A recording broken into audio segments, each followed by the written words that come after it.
Üdvözöllek! Készítsük el együtt térkő burkolatodat.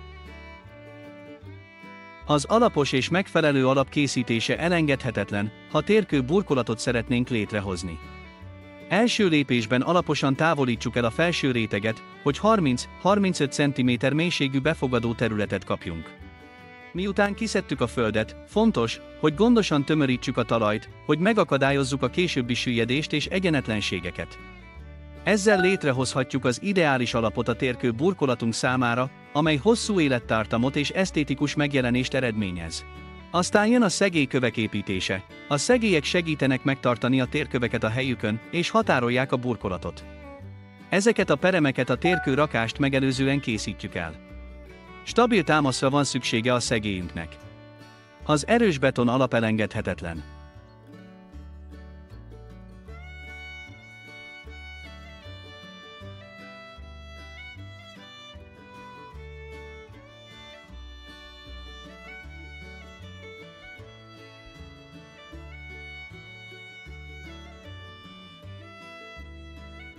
Készítsünk rugalmas, de teherbíró réteget.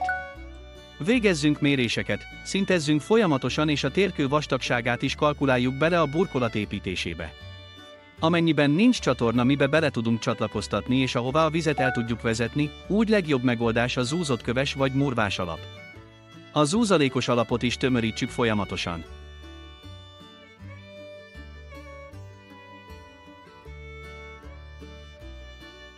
Amikor megvagyunk a tömörítéssel, a szintek rendezésével és a mérések elkészítésével, eljön a térkő ágyazat készítés ideje.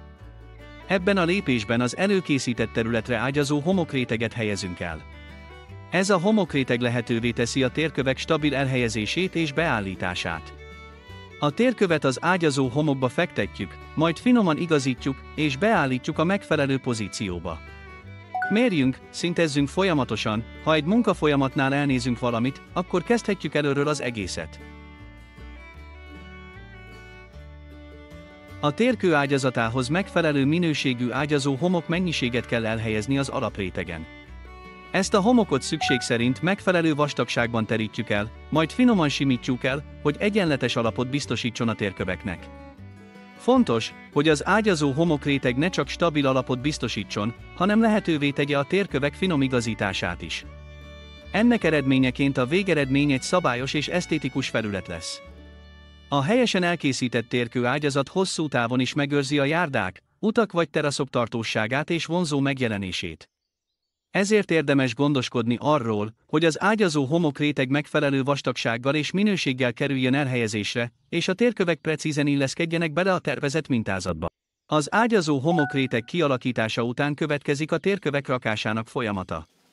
A térkövek rakása során a pontos tervezett mintázatot vagy elrendezést kell követni. A térköveket óvatosan a megfelelő helyre kell illeszteni az ágyazó homokrétegen belül. Fontos, hogy a térkövek szélesebb oldala a járdára vagy útra nézzen, hogy stabilabb és esztétikusabb megjelenést biztosítson.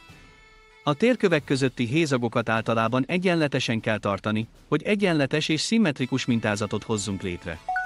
Ezek a hézagok nem csak esztétikailag fontosak, hanem lehetővé teszik a térkők természetes mozgását, kibővülését és összehúzódását időjárási változások és terhelés hatására.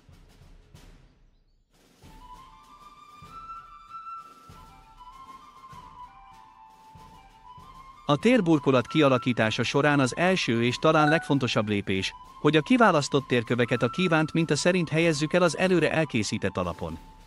Az egyenletes illesztés és elrendezés nem csupán esztétikai, de tartósági szempontból is kiemelkedő jelentőséggel bír. Ahogy a térkövek helyükre kerülnek, tovább lépünk a következő fázisra. A kövek tömörítésére. A cél az, hogy minden egyes kő stabilan és biztosan álljon a helyén, megakadályozva azt, hogy a későbbiekben elmozduljanak. Az utolsó simítások során a területet ismételten tömörítjük, és az esetlegesen fennmaradó hézagokat kitöltjük megfelelő anyaggal. Ez a lépés nem csupán a térkövek megerősítését szolgálja, de véd a vízbeszivárgása és a kisebb kövek elmozdulása ellen is. Végül, ha eljutottál idáig a videóban, szeretnénk megköszönni, hogy megnézted a tartalmat. Reméljük, hogy ez a bemutató segítségedre vált.